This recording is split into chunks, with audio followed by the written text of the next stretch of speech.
know I was our ticket home. My brothers and sisters, I've been studying history and uncovering truths that were never properly taught to me. Some of those truths are painful, but I am not sharing them to spread hatred, condemn an entire race, or turn people against one another. I am sharing them because we cannot heal from what we refuse to understand. Long before America existed, human beings were already fighting, conquering, enslaving, and mistreating one another. No single person invented slavery, but during European expansion and the Atlantic slave trade, something exclusively cruel was created. A permanent system of slavery aimed primarily at African people and their descendants. Greed created the demand. Governments built the machinery. Laws protected it. False teachings justified it. And generations of people kept it alive. Religion was also misused. Some people preach Christianity while kidnapping families, selling children, abusing women, and treating human beings as property. But that was not the love of Christ. That was mankind using religion to cover greed and cruelty. People created lies about dark skin and African ancestry. Those lies were taught in homes, written into laws, repeated in schools, spoken from pulpits, and passed from one generation to another. After a while, many people inherited hatred without even knowing where it came from. That does not excuse hatred, but it helps us understand how hatred was cultivated.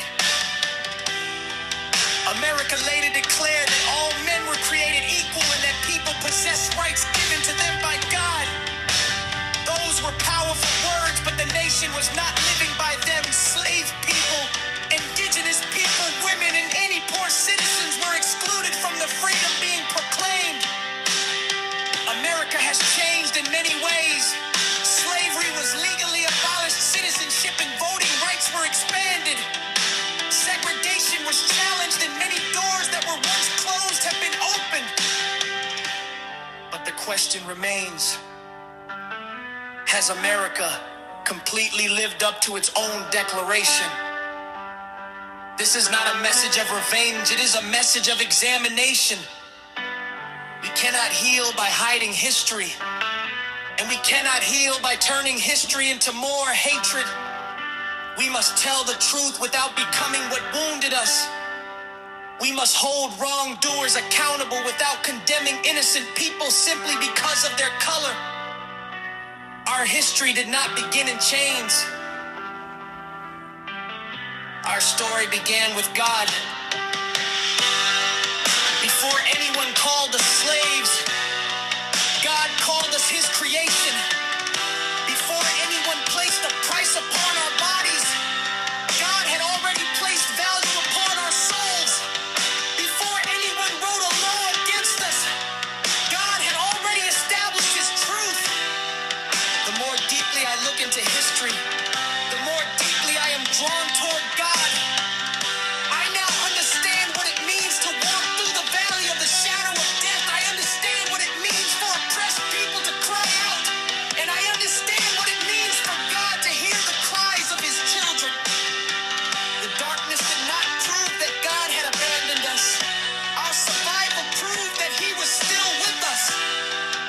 What was meant to silence us produced prayers, songs, testimonies, churches, families, teachers, leaders, inventors, and generations of people who refused to disappear. As Joseph said, "But as for you, ye thought evil against me, but God meant it unto good." That does not mean the evil itself was good. Slavery was not good. Hatred was not good. Violence was not good. Families being torn apart was not good. It means that evil did not have the power to stop God from bringing something meaningful out of our survival. The hatred does not get to write our ending.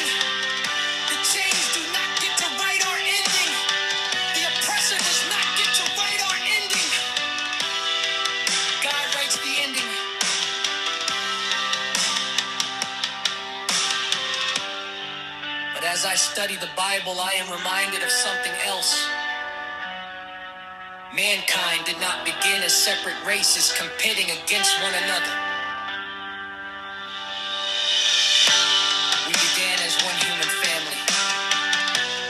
After the flood, Noah, his wife, his sons, and their wives became the family through which the earth was repopulated. Genesis says, these are the three sons of Noah, and of them was the whole earth overspread.